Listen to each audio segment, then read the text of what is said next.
네, 안녕하세요.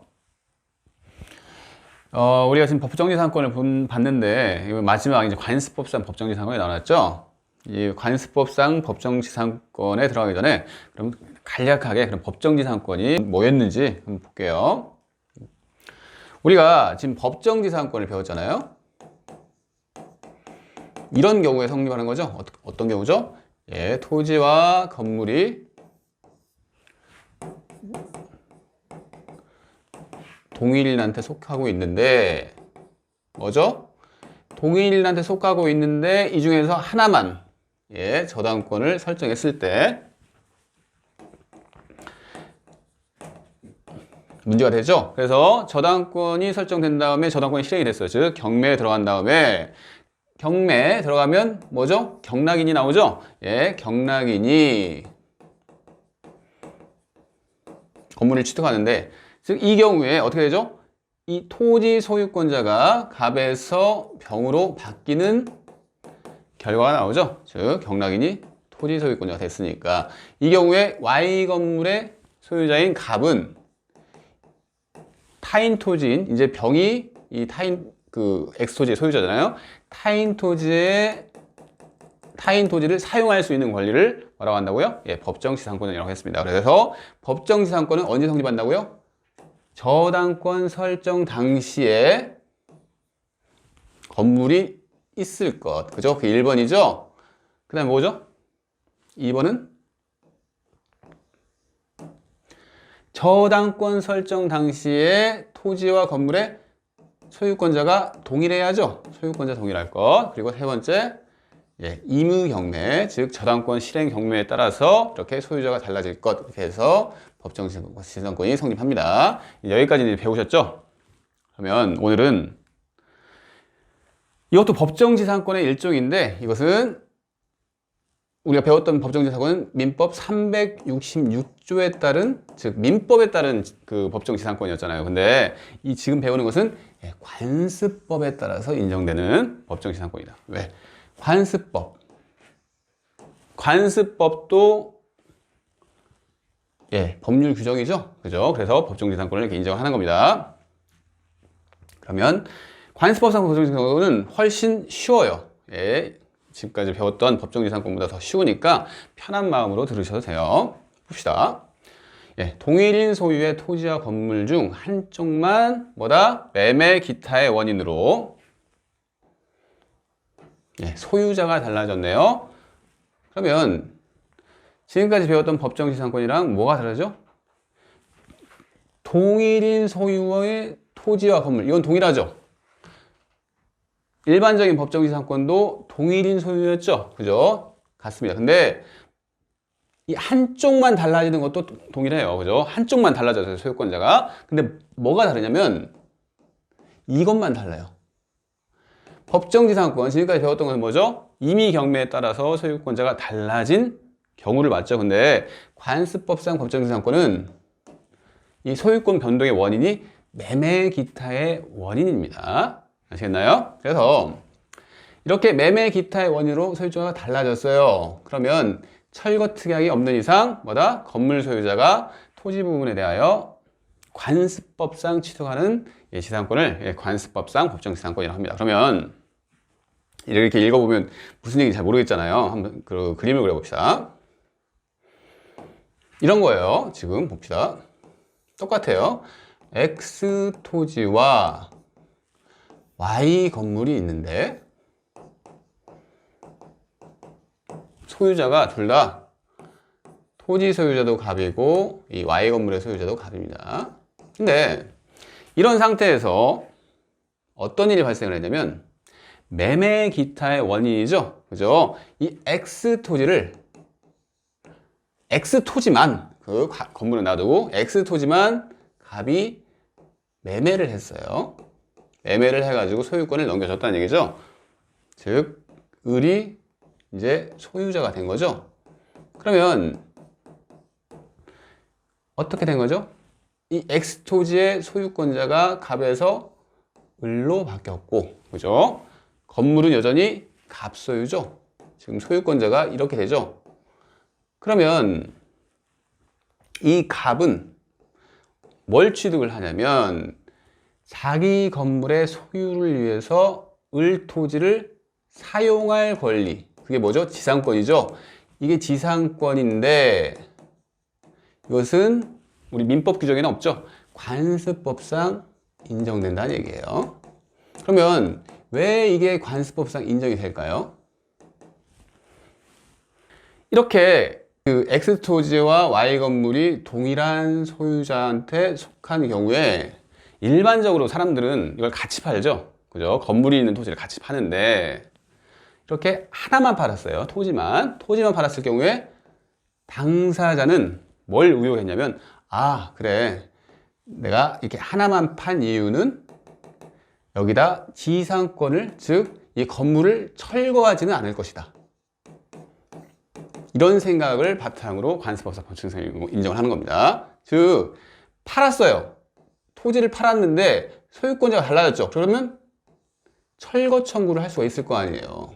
근데 당사자의 의사는 그게 아니란 얘기죠. 당사자는 이렇게 하나만 팔았을 때 건물 소유자가 여전히 이 토지를 사용할 권리가 있다고 보는 것이 훨씬 더 합리적이라고 본 겁니다. 즉 철거는 별도의 특약이 없는 한 법정지상권, 관습법상 법정지상권을 인정하는 것이 훨씬 합리적이라는 얘기예요. 아시겠죠? 책으로 다시 가볼게요. 봅시다. 다시 한번 읽어볼게요. 동일인 소유인 토지와 건물 중 한쪽만, 그죠? 매매 기타의 원인으로 소유자가 달라졌어요. 그러면 철거 특약이 있으면 철거한다는 얘기죠. 이런 철거 특약이 없는 이상 이 건물 소유자가 어느 부분에? 예, 토지 부분에 대하여 관습법상 취득하는 지상권을 뭐다? 예, 관습법상 법정지상권이다, 이렇게 한다고 합니다. 그리고 이 화살표 볼까요? 왜 이걸 인정을 하냐면 토지와 건물 중 어느 한쪽만 팔았다는 것은 무슨 얘기죠? 토지 사용에 합의가 있다고 보는 것이 훨씬 더 당사자의 의사에 부합하다고 보는 겁니다. 그죠? 그래서 이렇게 관습법상 인정을 한다, 이 소리입니다. 그러면 요건은 간단하죠? 봅시다. 토지와 건물이 있었어요. 즉 이 X 토지와 이 Y 건물의 소유권자가 둘 다 갑이었죠. 토지와 건물이 뭐다? 처분할 때, 지금 토지를 처분했죠. 처분할 때 동일한 소유자한테 속한 경우죠. 그죠? 그런 경우에 뭐다? 매매 기타의 원인으로 이렇게 매매를 통해서 어느 한쪽만 소유자가 달라진 거죠. 그죠? 그죠? 그리고 세 번째, 이 철거 특약이 있으면, 즉 이런 거죠. 갑이 을한테 토지를 팔면서 내가 현재 이 건물도 가지고 있는데 네가 그래, 너는 건물을 사기는 싫잖아. 이러면서 그래, 네가 토지만 사라. 그러면 내가 건물을 철거해 줄게. 네가 새로운 건물을 짓고 싶다면서, 이렇게 얘기를 할 수가 있잖아요. 그죠? 그것은 건물 철거에 특약이 있는 거죠. 이런 경우에 지상권 인정할 필요가 없겠죠. 철거를 한다고 했는데 뭘 인정을 해요. 그죠? 이런 경우에 한해서 관습법상 법정지상권이 성립합니다. 아시겠죠? 그러면 효력을 볼게요. 효력도 법정지상권과 거의 동일하다고 보시면 돼요.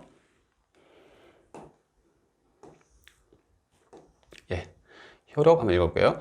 관습법상 법정지상권의 취득은 뭐죠? 이것도 법이 들어가죠. 그래서 법률 규정에 따른 물권 변동 사유예요. 즉 187조가 적용되는 물권 변동 사유입니다. 그래서 뭐죠? 관습법상 법정지상권의 요건을 갖추면, 지금 방금 요건 봤죠? 요건 세 가지 뭐였죠? 다시 한번 볼까요? 요건 세 가지. 처분 당시에 토지와 건물이 동일인한테 속하고 있고, 그죠? 그리고 그 중에 하나만 매매 기타의 원인으로 소유자가 달라지고, 그리고 철거 특약이 없다. 이런 경우 그 요건을 갖추면 뭐다? 등기 없이도 187조가 적용되기 때문에 등기 없이도 관습법상 법정지상권이 성립합니다. 예, 기출을 했네요. 다만 이 187조가 적용되는 경우는 동일하죠. 처분할 때는, 취득할 때는 등기 없이 취득하더라도 처분할 때는 지상권 등기를 해야 한다는 얘기를 하는 겁니다. 다만 처분하려면 등기를 해야 한다. 즉 187조가 기준이 되어 있으니까. 그래서 기출된 건 볼까요? 건물 소유자가 관습법상 법정지상권을 취득한 후 등기를 경유하지 않던 중에 토지 소유권이 이전된 경우 신소유자에게 법정지상권을 주장할 수 있다. 이거 한번 그려볼게요. 이것은 여기다 그냥 바로 그릴게요. 봅시다.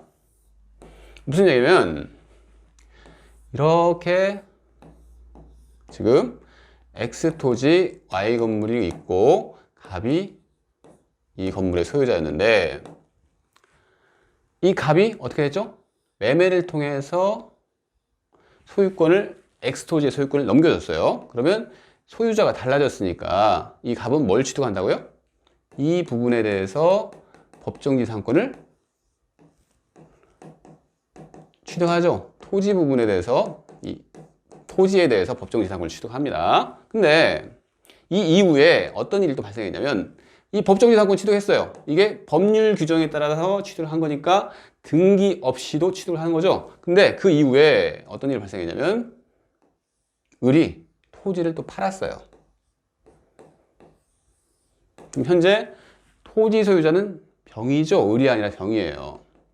이 병이 뭘 얘기를 했냐면 이 갑한테 내가 이 토지의 소유자인데 너는 현재 지상권 등기를 안 했잖아 하면서 너는 불법 점유자야. 토지에 대해서 불법 점유자야. 건물을 철거해줘야겠어. 이렇게 얘기를 한 거예요. 그랬더니 판례는 뭐라고 했냐면 아니다. 이 사람은 법정지상권을 어떻게? 법률 규정에 따라 취득했죠. 그래서 등기를 안 했다고 하더라도 이 사람은 법정지상권자다. 그러니까 이 사람은 권리자다. 그러니까 이 병은 너는 이 사람한테 그런 것을 요구할 만한 자격이 없다. 이렇게 판시를 한 겁니다. 다시 한번 볼게요. 이건 중요합니다. 건물 소유자가 관습법상 법정지상권을 취득한 후에 뭐죠? 등기를 경유를 안 했어요. 안 했다고 하더라도 법정지상권자죠. 그 다음에 뭐죠? 토지 소유권이 이전이 됐어요. 이런 경우에 신소유자에게 법정지상권을 주장할 수 있다 없다? 있답니다. 네, 그럼 2번 볼까요? 그리고 이건 이제 똑같아요. 이제 법정지상권이랑 관습은 지상물 종류에 따라서 존속기간이 정하여진다. 이것도 법정지상권에서 봤죠? 3번 볼게요. 범위는 건물의 유지 또는 사용을 위하여 필요한 범위 내의 대지 부분에 한정된다. 뭐 당연하겠죠? 그죠? 4번 볼게요. 지료는 당사자의 합의로 정해지나 합의가 성립되지 않은 경우에 당사자의 청구에 의해서 법원이 정한다. 이것도 법정지상권에서 나왔던 내용입니다. 그러니까 여러분들이 어떻게 이제 생각을 하시게 되면 법정지상권과 관습법상 법정지상권은 동일하다고 생각하시면 돼요. 동일해요. 둘 다 지상권이에요. 근데 뭐에서만 다르다? 요건에서만 약간 차이가 있잖아요. 즉 하나는 저당권 실행을 통해서 법정지상권이 성립되는 경우고 다른 하나, 즉 관습법상 법정지상권은 매매 기타의 원인에 의해서 이렇게 소유자가 달라져서 법정지상권이 성립되는 경우입니다. 이렇게 이해를 하시면 됩니다. 그러면 이 4번은 조금 이따 볼게요. 4번 띄웠다가 먼저 판례를 보도록 할게요.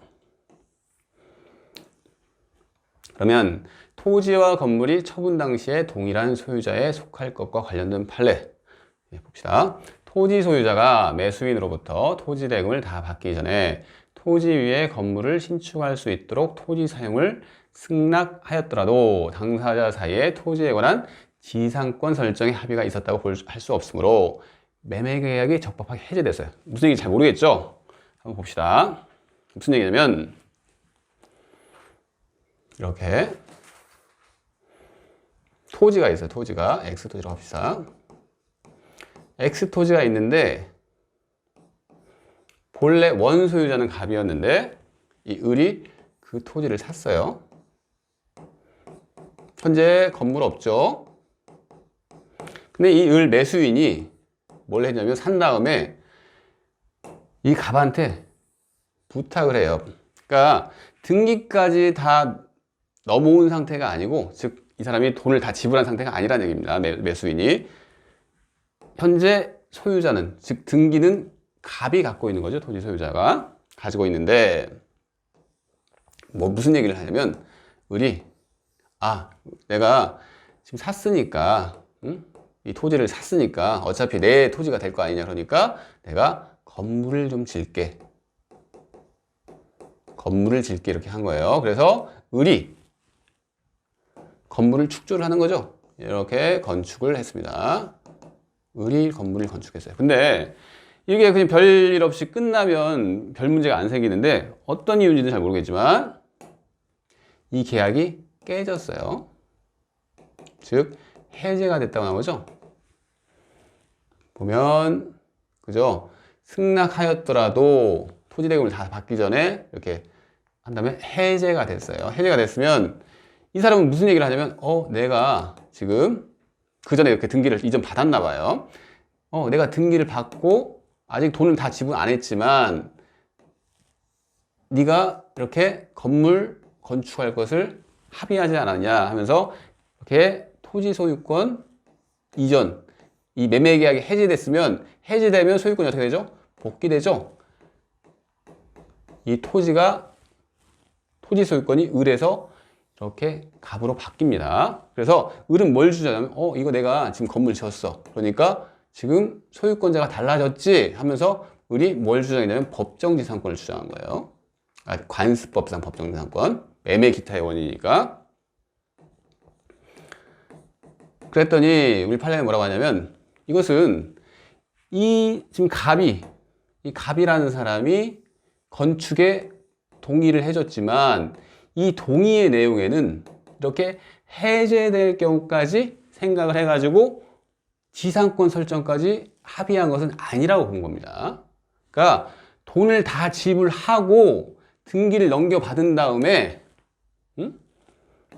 이렇게 한 것도 아닌데, 이 사람이 과연 돈을 다 안 받은 상태에서 그 합의가 과연 법정지상권까지, 관습법상 법정지상권까지 이렇게 승낙할 만한 그런 일이었느냐, 이렇게 생각을 한 거죠. 그래서 관습법상 법정지상권이 성립하지 않는다는 판례입니다. 다시 한번 볼게요.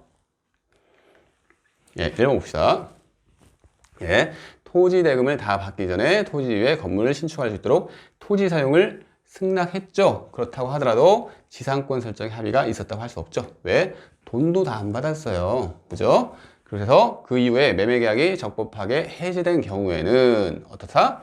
관습법상 법정지상권이 성립되지 아니한다, 이 소리죠. 즉 대금을 다 안 받았다는 게 포인트가 될 수가 있겠네요. 2번 볼까요?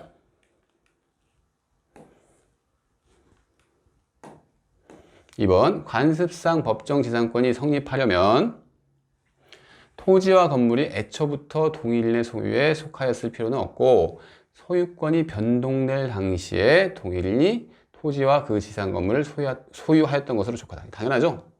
처분 당시에만 동일인이 되는 거예요. 그죠? 관습법상 법정지상권의 요건 기억하시나요? 토지와 건물이 동일인의 소유에 속하였다가 처분으로 인해서 소유자가 달라진 경우에죠. 그래서 애초부터, 제일 처음부터 이렇게 동일인 소유일 필요는 없죠. 처분 당시에 동일인 소유이기만 하면 관습법상 법정지상권이 성립합니다. 3번 볼게요. 강제 경매로 인하여 토지 또는 건물의 소유권이 매수인에게 이전된 경우에, 그러면 이 판례는 좀 어려운데 기출이 됐습니다. 한번 설명을 한번 더 해보도록 할게요. 우리가 지금 경매를 지금 배우고 있어요. 경매 얘기가 지금 자주 나오죠. 그런데 경매는 크게 보면 두 가지 경매가 있어요. 여러분들이 익숙한 것은 이거죠. 담보권 실행에 따른 경매를 임의 경매라고 하죠. 즉 담보권, 저당권자가 돈을 못 받았을 때 실행하는 경매, 이게 임의 경매라고 합니다. 그죠? 근데 이제 강제 경매가 뭐냐, 이건 거예요. 상황을 알아볼게요. 갑이 을한테 돈을 빌려주는데 1억을 빌려줬다고 합시다. 즉 이 사람은 채권자죠. 금전 채권자입니다. 금전을 대상으로 한 채권이죠. 금전 채권자고 이 사람은 채무자예요. 이 갑과 을은 이런 관계에 있다고 해보세요. 뭐냐? 친구라고 할게요.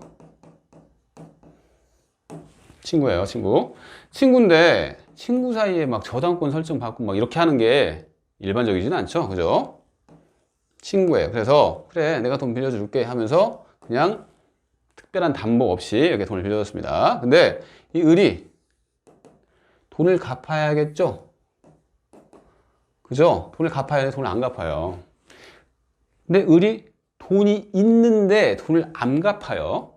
좀 다르죠, 느낌이? 그러면 이 갑은 아무리 친구라고 하더라도 배신감을 크게 느낄 거예요. 그죠? 그래서 이 사람은 안 되겠다. 얘 친구 아닌가 보다 해가지고 어떤 일을 벌이냐면 이 돈을 받아내려고 합니다. 어떻게 받아내나? 법원으로 다시 가요. 법원에 뭘 제기를 하는 거죠? 내가 가지고 있는 채권을 이행하라는 소를 제기한 거죠. 이행의 소를 제기합니다. 그러면 소가 제기가 되면 이 사람이 을이 돈을 빼돌릴 수가 있겠죠. 자기 재산을 빼돌릴 수가 있을 거 아니에요. 그래서 이 갑은 뭘 같이 진행을 하냐면 네가 재산이 있지 하면서 이 재산에 가압류를 집행합니다. 가압류.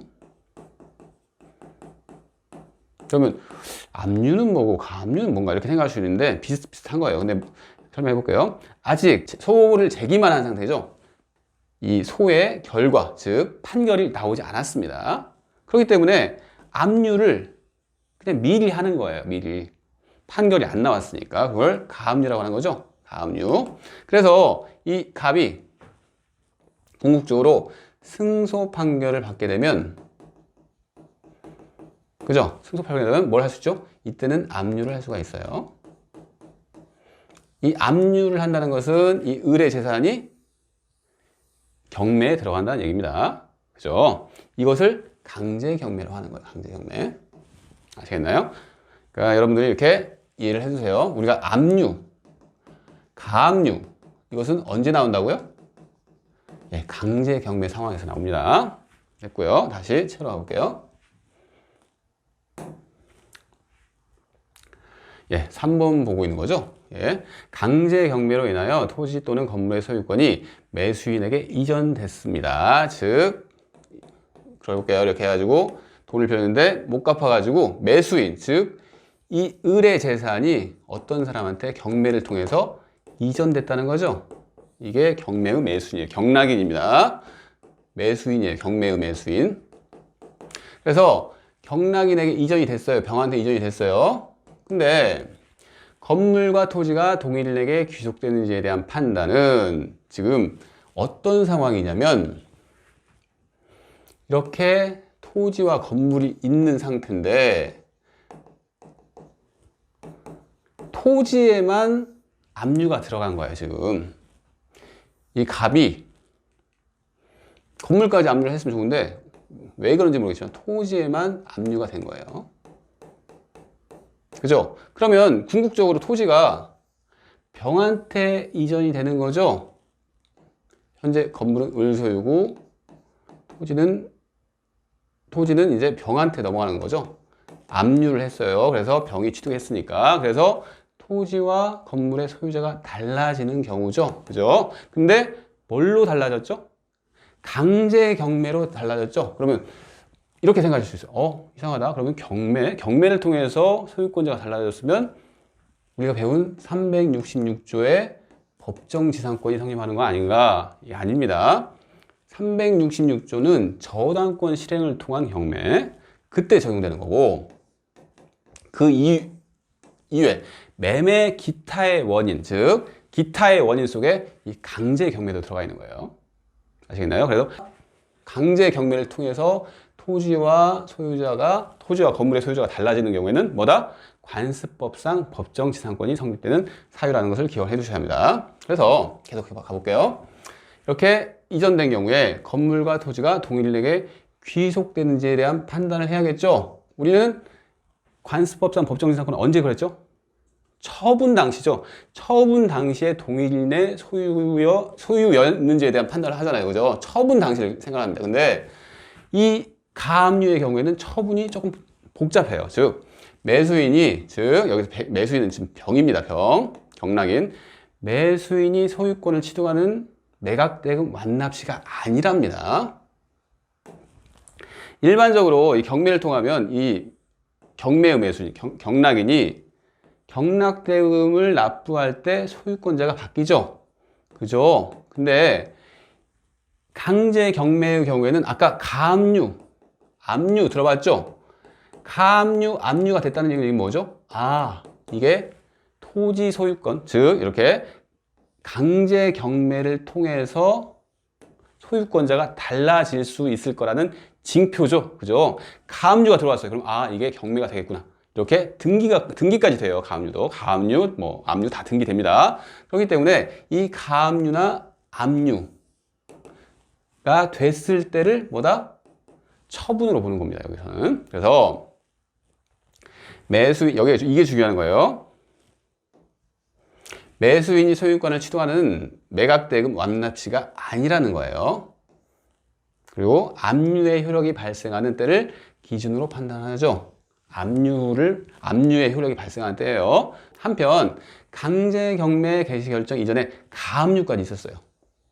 그러니까 가압류 없는 압류가 있을 거 아니에요. 그때는 압류고 가압류, 그러니까 압류가 됐는데 그 전에 가압류까지 있었다. 그러면 가압류의 효력 발생 시를 기준으로 해서 뭐다? 동일인 소유였는지를 판단한다는 얘기입니다. 아시겠나요?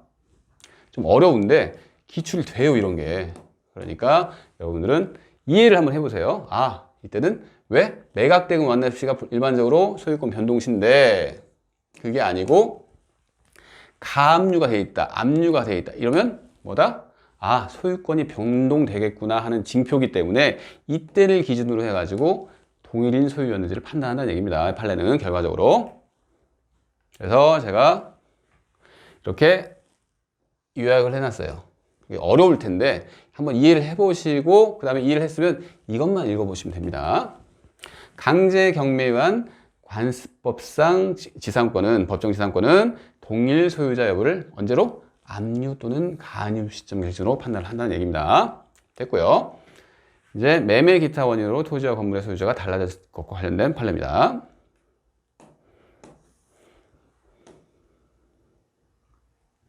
1번 볼까요?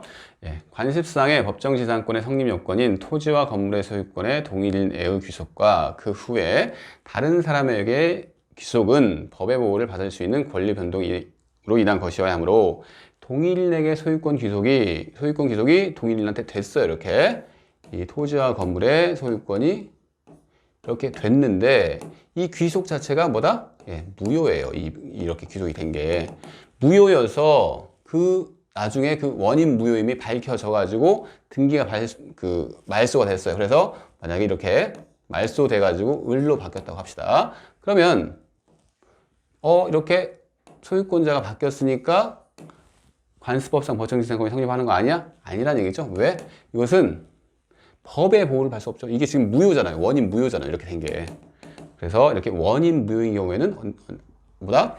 관습상의 법정지상권을 허용할 수 없다는 판례입니다. 2번 볼게요.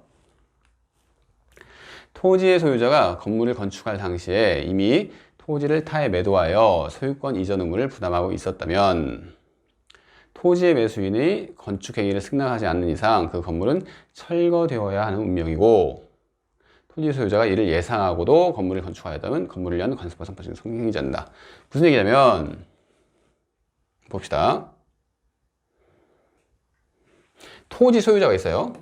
이렇게 이 X 토지의 소유자가 갑입니다. 갑이 소유를 하고 있는데 봅시다. 건물을 건축 당시에 이 사람이 건물을 막 5층짜리 건물 중에서 지금 1층을 올렸어요. 근데 이 갑이 뭐다? 이 토지에 대해서 벌써 팔았어요. 을한테 팔았습니다. 팔았다 그러면 이제 이 토지 소유권을 넘겨줘야죠.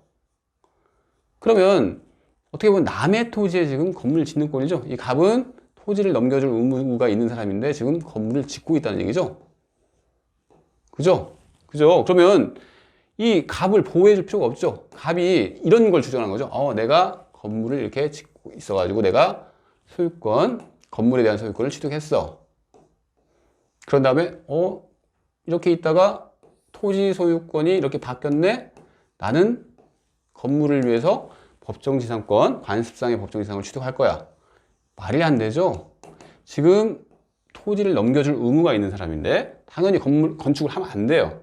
근데 건축을 해가지고 그에 따라서 법정지상권을 주장하는 거 안 된다는 얘기입니다. 당연한 얘기죠. 당연하지만 혼자 읽으면 잘 이해가 안 가잖아요. 그죠? 예, 당연한 얘기입니다. 볼까요? 3번 볼까요? 토지의 점유 사용에 관하여 당사자 사이에 약정이 있는 경우이거나 토지 소유자가 건물의 처분권까지 함께 취득한 경우에는 관습상의 법정지상권을 인정할 까닭이 없다. 이것도 참 내용이 무슨 얘기인지 잘 모르겠죠. 그죠? 봅시다. 계속 미등기 건물을 그 대지와 함께 매도하였다면 비록 매수인에게 그 대지에 관하여만 소유권 이전 등기가 격려되고 건물에 관하여는 등기가 격려되지 아니하여 형식적으로 소유명의전을 달리했다. 무슨 얘기냐면 이것도 봅시다. 이런 상황이에요. 계속 이제 뭐 X토지 계속 그리는데 X토지의 소유자가 갑이고 지상에 있는 이 Y 건물의 소유자도 갑인데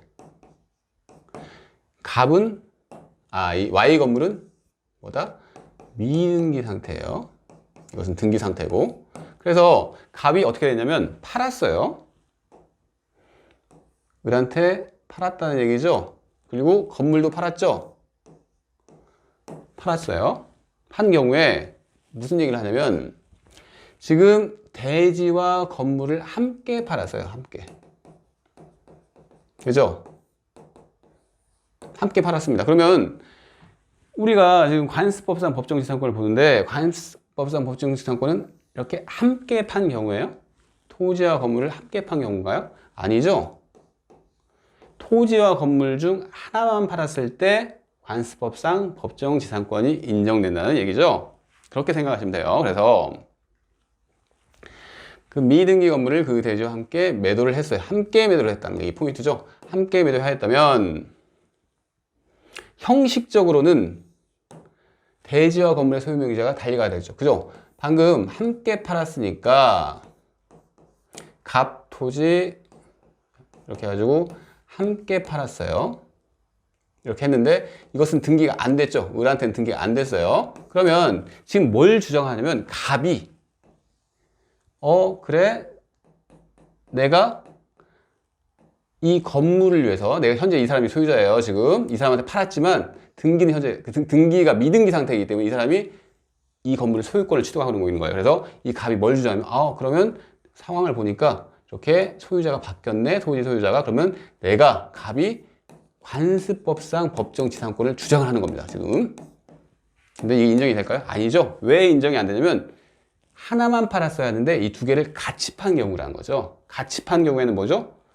관습법상 법정지상권을 인정할 이유가 없다는 얘기를 하는 거예요. 그래서 함께 매도를 하였다면 형식적으로는 뭐다? 소유명의자로 달라졌죠. 그 소유명의자가 달라졌다고 하더라도 뭐다? 매도인에게 즉 갑에게는 관습상의 법정지상권을 인정할 이유가 없다. 같이 팔았기 때문에. 아시겠죠? 4번 볼게요.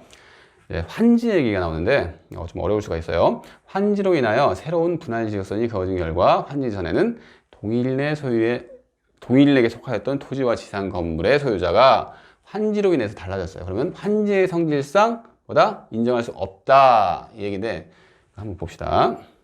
환지라는 건 이런 거예요. 이렇게 삐뚤삐뚤 토지가 막 이렇게 삐뚤삐뚤하죠. 이런 식으로 토지가 삐뚤삐뚤한데 환지라고 하는 것은 이런 토지를 정리를 하는 거예요. 깨끗하게. 어떻게 정리를 하냐? 이런 식으로 정리합니다. 이런 식으로. 이렇게 나누고 이렇게 해가지고 반듯반듯하게 정리를 해요. 이렇게. 이게 환지예요. 환지. 환지는 말 그대로 환지죠. 땅을 바꾼다는 얘기예요. 땅을 바꿔요. 땅에 어떤 지적을 바꾸는 거죠. 바꾸는데 과거에 즉 환지 전에 지금 노란색 선이에요.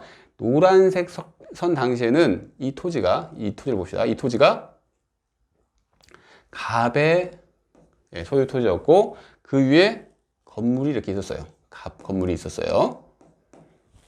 아시겠나요? 근데 뭐다? 이게 환지를 통해서 이 녹색선이에요. 녹색선을 보세요. 녹색선이 돼가지고 이 토지가 이 노란색 토지가 이 녹색 토지로 변했다고 봅시다. 그래서 뭐다?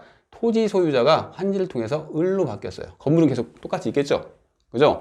그래서 뭘 주장한다? 아, 갑은 지금 관습상의 법정 지상권을 주장하는 거예요. 지금 이렇게 바뀌어가지고 환지를 통해가지고 토지 소유자가 바뀌었는데 나는 건물이 여전히 있어. 그래서 관습상의 법정 지상권을 주장하는데 이게 안 된다는 얘기입니다. 이게 인정이 된다면 문제가 많아지겠죠? 환지를 못 해요. 그죠? 환지는 이렇게 반듯하게 이렇게 만들려고 하는데 갑자기 이런 상황에서 다 관습상의 법정 지상권을 인정을 해버리면 환지를 할 의미가 없습니다. 분쟁이 많이 생긴다는 얘기죠. 그래서 이렇게 환지를 통해서는 뭐다? 법정지상권, 관습상의 법정지상권이 성립이 안 된다는 판입니다. 이 정도까지만 기억해 두세요. 그래서 여러분들은 환지는 땅을 반듯하게 만드는 건데 이것은 성질상, 중요한 건 성질이죠. 환지 성질상 법정지상권을 인정하면 안 되는 거구나. 이렇게 이해를 하시면 됩니다. 5번 볼게요. 나대지상에 환매 등기가 맞춰진 상태에서 대지 소유자가 건축을 했대요. 대지 소유자는 건축 시부터 환매권자에게 환매 등기 당시에 권리 관계대로 토지 소유권을 이전할 잠재적인 의무를 부담하고 있습니다. 한번 볼게요. 이것도 이제 우리가 아직 그 매매 파트를 안 배웠는데 여기 시험 범위에 있는 내용입니다. 그래서 한번 미리 볼게요. 이거는 무슨 얘기냐면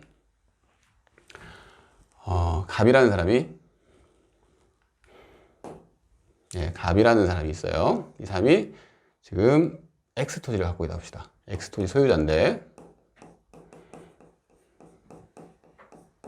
을한테 어떤 식으로 돈을 빌리는데 이 사람이 돈이 필요해요. 일반적으로 돈이 필요하면 돈을 빌려주고 을이 돈을 빌려주고 뭐 저당권을 설정하고 이렇게 하는데 그런 절차가 좀 복잡하고 귀찮았다고 생각을 해봅시다. 그래서 어떤 식으로 하냐면 팔아요. 토지를 팝니다. 그죠? 그러면 뭐가 들어오죠? 갑한테는 이렇게 돈이 들어와요. 팔았으니까 소유권이 넘어간다는 얘기죠. 등기가 갑에서 을로 넘어가요. 근데 이 갑의 목적은 돈을 빌리려는 목적이었지 이 물건을 팔려는 목적이 아니에요. 그래서 어떻게 하냐면 우리 법이 뭘 인정하냐면 환매라는 걸 인정합니다. 환이라는 게 제자리로 간다는 얘기죠. 돌린다. 환원한다고 하잖아요. 환원.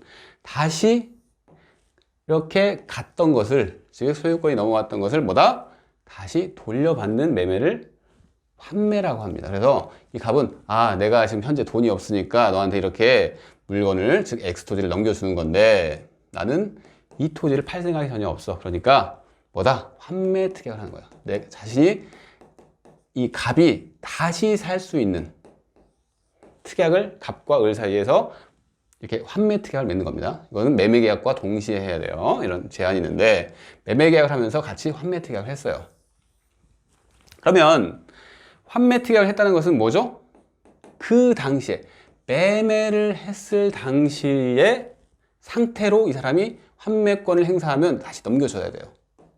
매매를 했을 당시. 그게 포인트입니다. 즉 이 당시로 넘겨줘야 하는데 지금 사안에서 보면 어떤 상황이냐면 그죠? 환매 등기 당시에 권리관계대로 토지 소유권을 이전하여 줄 잠재적 의무를 누가? 을이 부담하고 있어요. 근데 이 대지 소유자가 누구죠? 이 사람한테 지금 소유권이 넘어갔죠? 이 사람이 자기가 소유권을 가지고 있으니까 지금 건물을 지은 거예요. 즉 이 토지에 X토지에 이 X토지에 건물을 지었죠? 봅시다. 이 X토지 현재 누구 소유죠? 을 소유죠? 그죠? 건물 누가 지었죠? 을이 지었죠? 을 소유죠? 이런 상황에서 갑이 환매권을 행사해요. 환매권을 행사하면 어떻게 되죠? 이 토지가 갑으로 간다는 얘기죠. 그죠? 갑으로 가는데 그럼 이 을은 뭘 주장하죠, 진짜? 동일인 소유였다가 토지가 다른 사람으로 갔네. 이 나의 건물을 위해서 이 토지를 사용할 권리, 즉 관습상의 법정 지상권을 주장하는 겁니다. 주장을 해요. 근데 이게 받아들여지나요? 안 된다는 얘기죠. 왜? 환매라는 제도는 뭐다? 매매 당시에 상태로 복귀해 줘야 할 그런 의무가 있는 거예요. 을이. 이런 의무가 있는 사람이 건물을 지면 안 되겠죠? 그죠? 건물을 져가지고 이렇게 관습상의 법정지상권을 주장하면 이 환매 제도가 완전 깨져버리는 거죠. 그래서 이런 경우에는 관습상의 법정지상권이 성립이 안 된다는 판례입니다. 아시겠죠? 그래서 예, 5번 다 봤어요. 이거 뭐 이제 다 봤으니까 여러분 읽어보시고 이것도 기출이 됐습니다. 어렵지 않은 기출이 됐어요. 그래서 제가 이렇게 요약을 했어요. 환지 처분이나 둘 다 환이에요. 환매 특약 등기 후 환매권 행사는 뭐다? 소유자가 달라진 경우에 해당하지 않기 때문에 관습상의 법정의 사건이 해당되지 않는다. 이 소리입니다. 다 봤고요. 그러면 이제 다음 페이지로 가서 건물 철거의 특약이 없을 것과 관련된 판례 봅시다.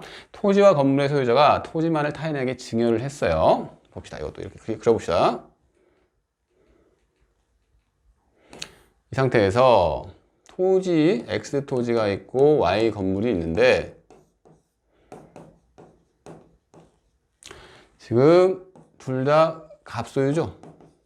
지금 갑소유예요. 갑소유인데 이 토지만을 지금 누구한테 증여하죠? 을한테 증여를 합니다. 그러면서 증여를 했는데 건물을 철거하되 그 지상에 자신의 이름으로, 지금 자신의 이름으로는 갑의 이름으로 한 거죠. 갑의 이름으로 그 지상에 건물을 다시 신축하기로 합의를 했어요. 둘 사이에. 내가 토지는 너한테 주지만 내가 이 부분에다가 다시 건물을 져가지고 이렇게 이 건물을 내가 소유를 할 거야. 했습니다. 근데 건물 철거에 합의가 있긴 있죠. 근데 이 철거가 진짜 철거예요? 아니죠. 철거를 한 다음에 그 지상에 다시 신축하기로 한 합의예요. 그래서 철거라는 게 의미가 없다는 얘기입니다. 그래서 철거 특약이 있는 거예요? 없죠. 철거 특약이 없는 겁니다. 그래서 이 갑은 이 부분에 대해서 철거 특약이 없으니 뭐죠? 관습상의 법정지상권이 성립된다는 얘기입니다. 그죠? 자기가 철거 특약이 없기 때문에 소유자가 달라졌잖아요. 그죠? 증여를 통해 가지고 소유자가 달라진 경우죠. 이게 발생을 한다는 얘기입니다. 다 봤고요. 이제 그러면 아까 남겨둔 부분 있죠? 그걸 다시 보도록 할게요. 예, 중요합니다. 이 4번. 시험 문제 자주 나와요. 어려운데 자주 나와요. 내용 자체가 쉽지는 않습니다. 이거에.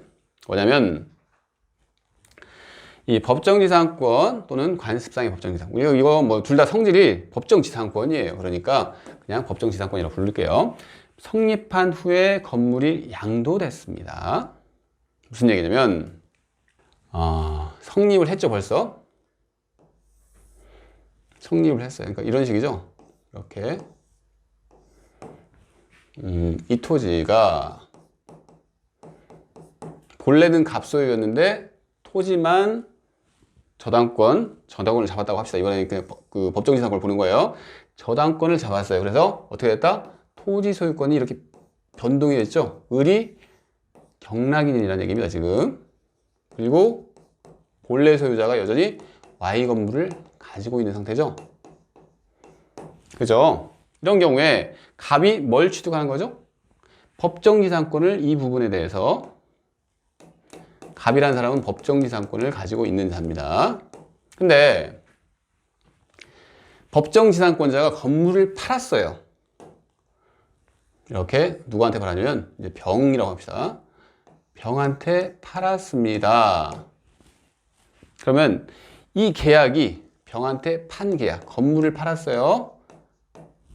이 계약 속에 어떤 내용이 포함되어 있냐면 건물, 그래, 내가 너한테 소유권 넘겨줄게. 플러스 건물을 사용하려면 건물을 팔았다는 얘기는 뭐죠? 이 부분을 사용하게 해줄 수 있어야 할 거 아니에요. 그죠? 그래서 이 매매 계약의 내용 속에는 그래? 토지, 네가 건물을 소유를 하니까 너도 토지 사용권이 필요하지? 그래, 토지 사용권. 여기선 토지 사용권이 뭐죠?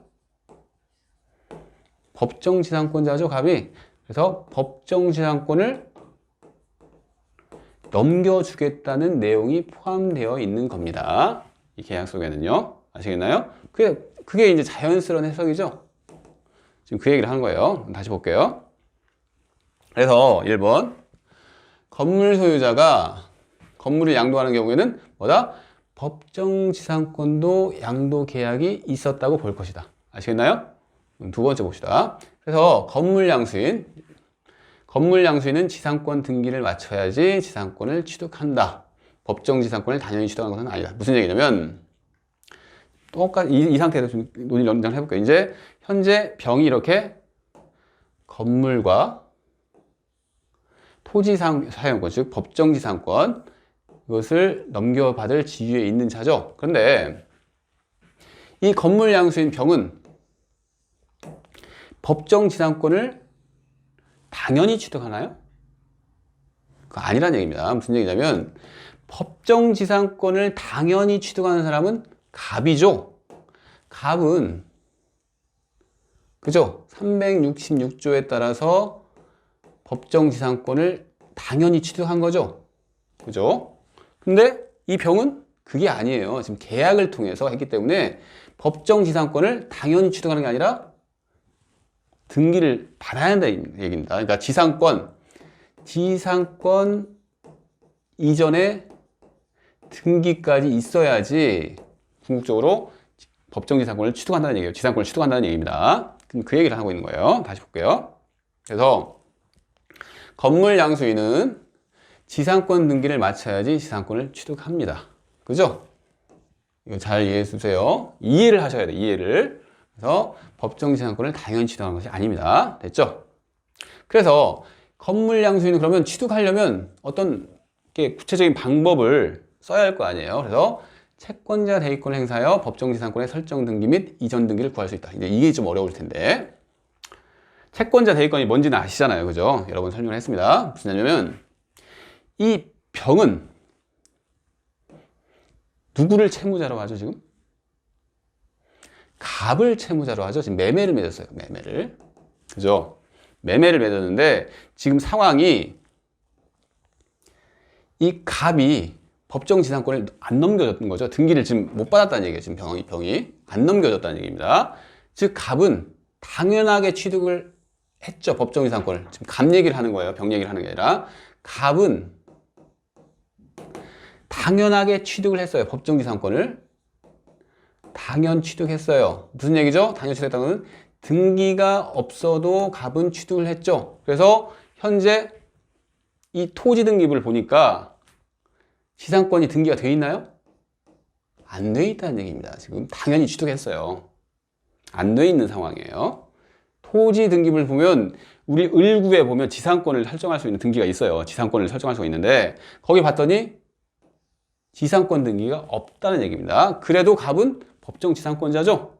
등기 없이 취득하는 거잖아요. 갑은. 그죠? 366조 법정지상권에 따라서 지상권을 취득한 거니까 이런 상황이에요. 그래서 이 병은 어떻게? 근데 병은 지상권을 넘겨받아야겠죠. 근데 하지만 갑은 지상권 설정 등기를 누구로부터 받아야죠?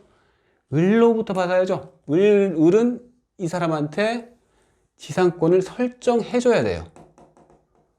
그죠? 처분하려면, 이 사람이 지상권을 처분하려면 지상권 등기를 해야 할 거 아니에요, 갑이. 그죠? 그래서 을은 갑한테 지상권 설정 의무가 있죠.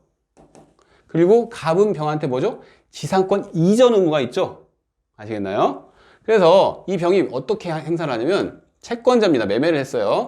채권자라서 그래. 그러면 내가 갑의 채권자로서 이 갑을 대위해서 뭘 청구하는 거죠?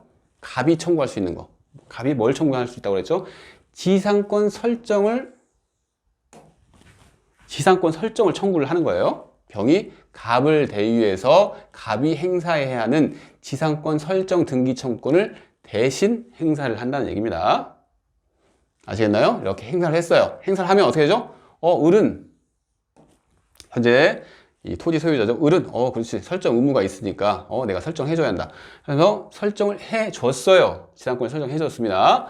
그 상태에서 그러면 지상권이 현재 이 사람한테 등기가 돼 있죠. 갑한테 되어 있습니다. 그러면 병은 그래 됐어. 그러면 내가 이제 갑한테 지상권 이전 의무를 이행하라고 청구를 해가지고 지상권을 돌려받는다는 얘기입니다. 그래야지 병은 뭐다? 지상권을 취득한다는 얘기예요. 아시겠나요? 좀 어렵죠? 예, 어려울 건데 너무 수준이 높나요? 근데 이걸 아시면 여러분들이 지금 기본 강의 듣잖아요. 실력을 많이 키우셔야 돼요. 실력 없으면 시험 못 붙습니다. 그러니까 한번 이해를 해보세요. 천천히 한 번, 두 번 듣다 보면 이해가 됩니다. 이게 보시죠. 그래서 다 봤어요. 건물 양수인은 채권자 대위권을 행사하여 법정 지상권에 뭐다? 설정 등기를 청구를 하고 그 다음에 이전 등기를 해가지고 자기가 등기를 넘겨받는다는 얘기입니다. 3번 봅시다. 토지 소유자는 건물 양수인에게 건물 청일권 및 토지 인도를 청구할 수 있다. 지금 토지 소유자 방금 어떤 상황이냐면 을이 있고 지금 갑이 있는데 이렇게 넘겨졌잖아요. 그죠? 이런 상황이죠? 이 을이 의무자죠. 지상권을 설정해줄, 갑한테 설정해줄 의무가 있는 사람입니다. 그죠? 그래서 토지 소유자는 누구한테? 이 건물 양수인, 이 사람도 권리자입니다. 정당하게 이 사람한테 받았어요. 갑으로부터 받았습니다. 건물 그리고 플러스 지상권 이전까지 이렇게 받은 사람이에요. 그래서 이 의무자가 당연히 취득할 지위에 있는 사람한테 뭐다? 철거나 인도를 청구하는 건 말이 안 되죠. 철거할 수 없다는 얘기입니다. 왜? 건물 양수인은 이렇게 권리가 있는 사람이니까. 아시겠나요? 예, 많이 어렵죠? 근데 여러 번 한번 반복해서 한번 들어보세요. 참 재밌을 수도 있어요. 논리적이기 때문에 재밌을 수도 있습니다. 좀 강요를 하는 것 같은데.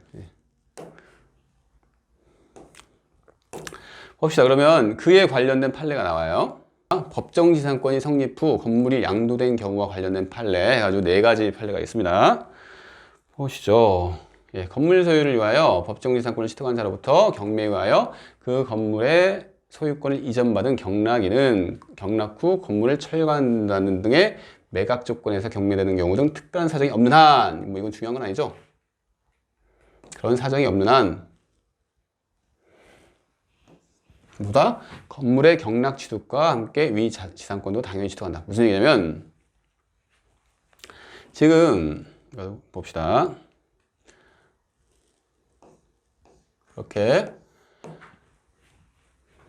이렇게 된 거죠. 을과 갑 해가지고 지금 갑이 법정지상권을 취득한 상태예요. 그죠? 이 사람이 법정지상권을 취득한 사람인데 지금 경매가 들어갔죠? 경매가 들어갔어요. 뭐에 대한 경매가 들어갔죠? 이 건물에 대한 지금 경매가 들어간 거예요.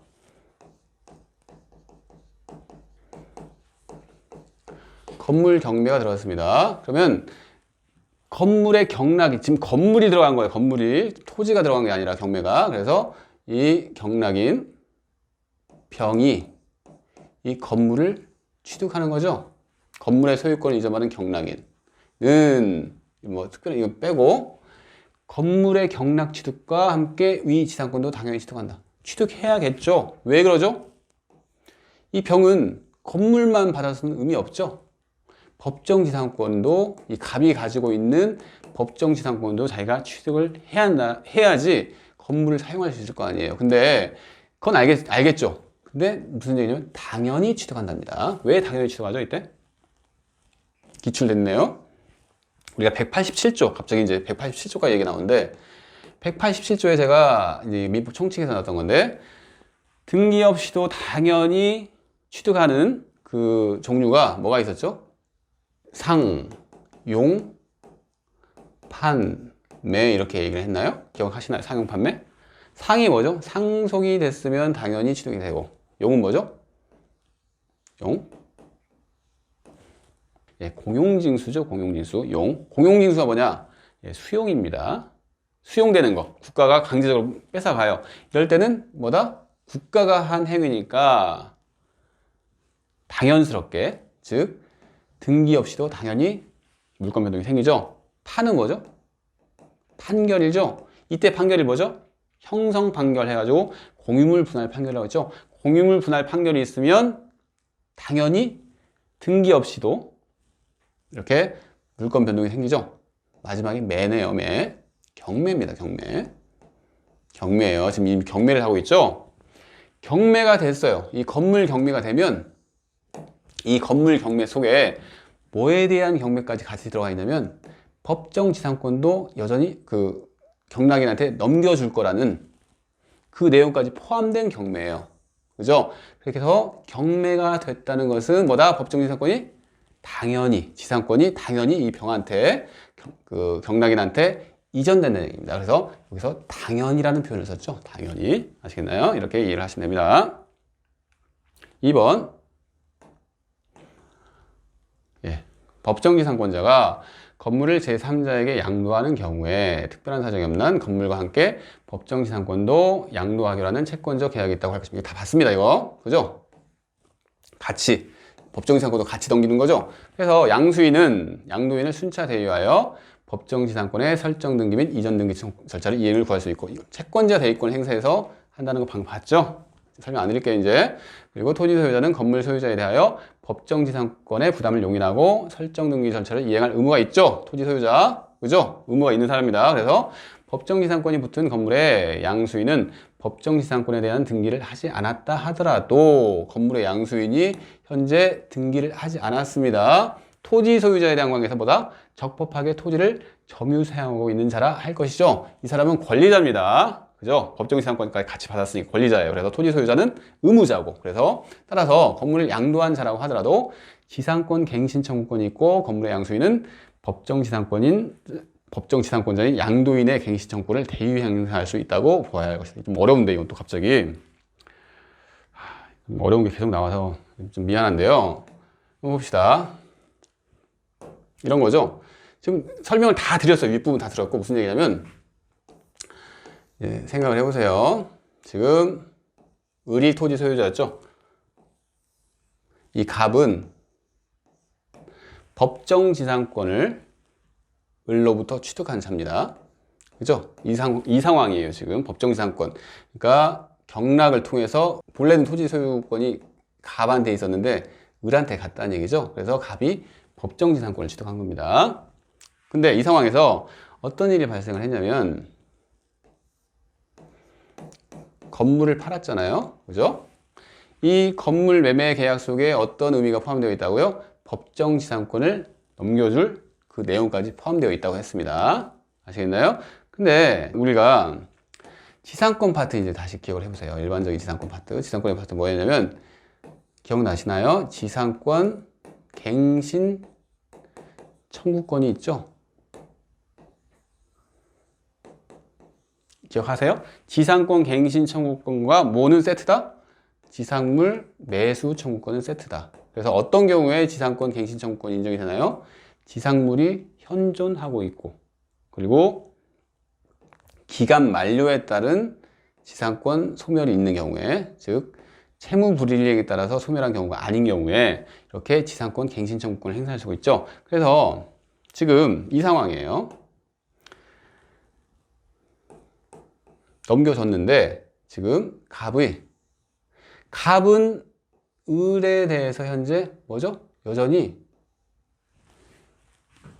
이 사람이 지금 어떻게 보면 을 입장에서 봤을 때는 갑이 법정지상권처럼 보일 수가 있죠. 왜? 등기 자체를 안 했어요. 이 사람이 아직 법정지상권 자체를 등기 자체를 안 했어요. 근데 지상물이 현존하고 있어요. 지금 그쵸? 건물이 있기 때문에 건물이 있잖아요. 그러면 지상물이 있다는 얘기죠. 지상물이 현존하고 있고 뭐다? 계약기간 만료가 됐어요. 그러면 이 갑은 이 을한테 뭐가 있죠? 지상권 설정 청구권도 있고 또 뭐가 있죠? 지상권 갱신 청구권도 있다는 얘기예요. 그죠? 갑이 이렇게 있는 거예요. 지금 그래서 이 병은 채권자 대위권을 행사하는 거죠. 병은 갑한테 이렇게 매매 계약을 했기 때문에 채권자예요. 채권자인데 이 채권자로서 갑의 권리, 갑이 을에 대해서 갖고 있는 권리, 아까 전에는 뭐가 있었죠? 지상권 설정 청구권을 이 병이 대유행사할 수 있다고 그랬죠? 플러스 이런 상황에서 즉 계약기간 만료가 됐고 이렇게 지상물이 있는, 즉 건물이 있죠? 지상권 갱신 청구권을 갑이 가지고 있는데 이 권리도 뭐다? 채권자 대위권을 통해서 행사할 수 있다는 얘기입니다. 지금 이렇게 이해를 하시면 돼요. 그래서 다시 한번 읽을게요. 건물을 양도한 자, 지금 누구였죠? 그게 갑이죠. 양도한 자라 하더라도 지상권 갱신 청구권이 있어요. 그래서 건물의 양수인, 양수인 누구죠? 병이입니다. 병. 이 병은 채권자 대위권 행사에서 법정 지상권자인 양도인의 갱신 청구권을 뭐다? 대위 행사할 수 있다. 이렇게 보아야 한다. 이겁니다. 알겠나요? 봤고요. 이제 3번 봅시다. 쭉 이렇게 법정 지상권을 가진 건물 소유자로부터 건물을 양수하면서 법정 지상권까지 양도받기로 한 자는 채권자 뭐 똑같은 얘기네요. 그래서 여기 생략해 볼게요. 이러한 법정 지상권을 취득할 지위에 있는 자에 대하여 대지 소유자가 소유권에 의하여 건물 철거를 구함은 지상권의 부담을 용인하고 그 설정 등기 절차를 이행 의무가 있는 자죠. 이 대지 소유자는 의무 있는 자예요. 이 의무 있는 자가 뭐다? 권리자를 상대로, 즉 법정 지상권을 취득할 지위에 있는 그 자를 상대로 한 청구이므로 뭐다? 허용될 수 없다는 겁니다. 이것도 기출이 됐죠? 4번 볼까요? 법정 지상권자라 할지라도 대지 소유자에게 지료를 지급할 의무는 있죠. 무슨 얘기냐면 좀 읽어볼게요. 법정 지상권이 있는 건물의 양수인이에요. 지금 이런 상황이죠. 지금 이렇게 을, 갑, 병 상황이잖아요. 그죠? 이 병은 뭐다? 법정 지상권을 취득할 지위에 있는 자입니다. 근데 취득한 지위에 있죠. 그죠? 그래서 취득할 지위에 있어 대지 소유자, 이 사람이 뭐다? 철거나 인도 청구는 안 된다는 얘기죠. 거부할 수가 있다 하더라도 이 사람은 법정 지상권, 지상권은 뭐죠? 유상이면 돈을 지불해 줘야 돼요. 그래서 대지를 점유 사용함으로 인하여 얻는 이득, 이 사람은 돈을 이 사람한테는 줘야 한다는 얘기입니다. 부당이득으로서 이거 돈을 안 주면 안 되죠. 대지 소유자에게 이를 반환할 의무가 있어요. 돈을 안 주면 이게 부당이기 때문에 반환할 의무가 있다. 이 판례입니다. 이것도 기출이 됐었네요. 다 봤어요. 예, 쉽다고 했는데 어려워서 저도 조금 그런데, 그러면 마지막으로 우리가 문제를 하나만 풀고 넘어가 볼게요.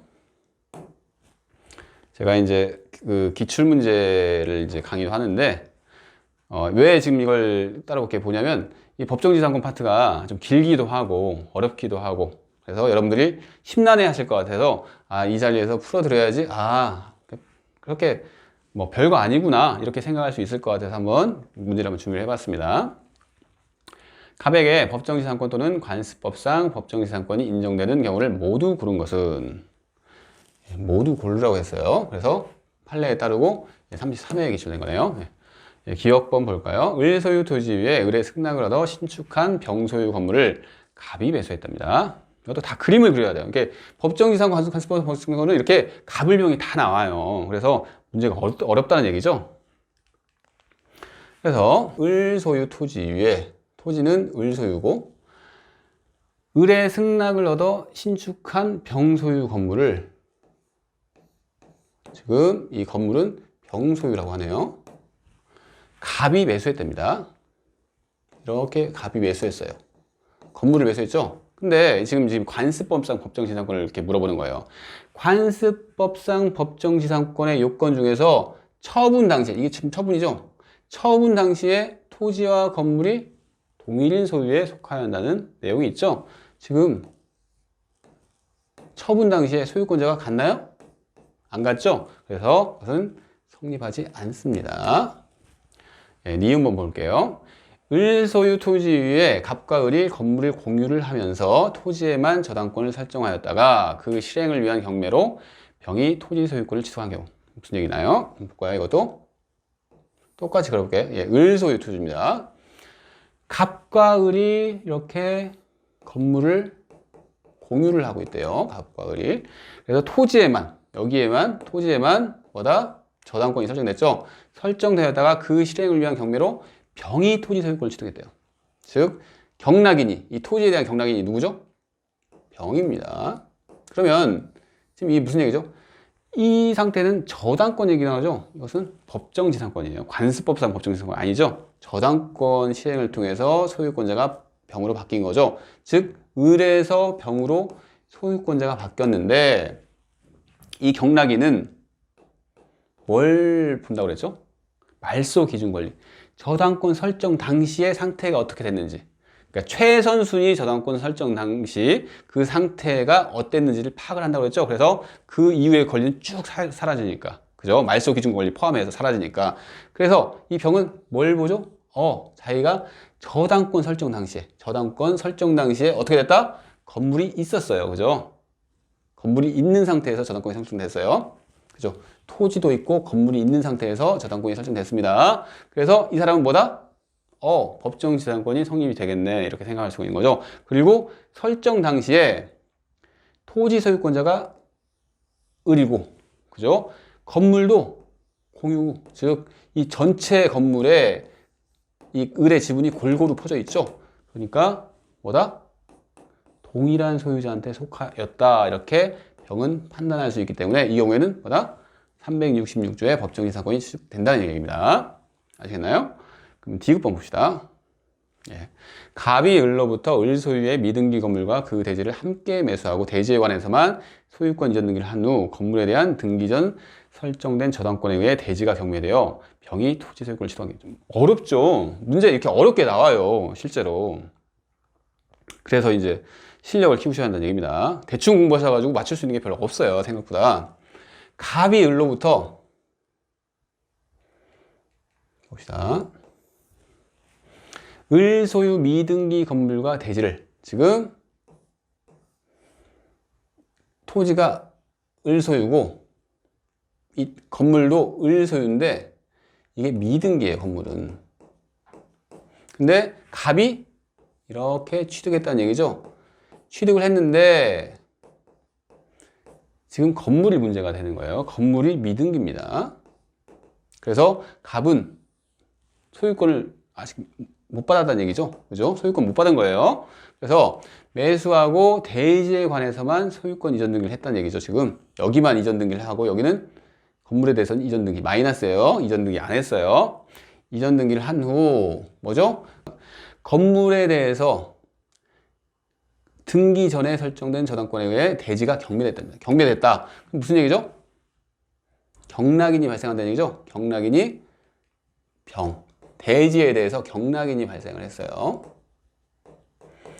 병이 토지 소유권을 취득했다요. 근데 이 병은 지금 저당권 얘기죠. 법정지상권 얘기를 하는 거예요. 그래서 이 사람은 뭘 보죠? 언제 저당권이 설정됐는지 봅니다. 저당권 언제 설정이죠? 건물에 대한 등기 전 설정. 그러니까 건물에 대한 등기 전 설정됐기 때문에 무슨 얘기냐면 이렇게 건물이 있긴 있는데 등기는 안 돼 있죠. 그러면 이 사람 뭘 보죠? 보다 보면 지금 보니까 토지 소유권이 넘어갔죠. 지금 갑으로 인지가 되고 있는 거예요. 저당권 설정 당시에. 하지만 등기가 안 돼 있죠. 갑한테 등기가 없죠. 그러니까 현재 이 건물은 을 건물로 인지가 되고 있죠. 그죠? 그래서 뭐다? 이 병은 저당권 설정 당시에 동일인 소유가 아니네 이러면서 법정지상권이 성립 안 하겠네 생각을 하겠죠. 그러니까 법정지상권이 성립하지 않는다는 얘기입니다. 그래서 성립하는 경우에는 니은밖에 없죠. 이렇게 문제를 푸시면 됩니다. 어려워요. 이게 어떻게 보면 안 나오기를 기대를 하는 게 참 좋은데 이제 출제 비중이 있는 파트예요. 그러니까 여러분들이 이렇게 나름 본인의 어떤 방식으로 정리를 하셔가지고 이해를 하셨으면 좋겠네요. 그러면 좀 쉬었다 다음 진도를 나가보도록 하겠습니다.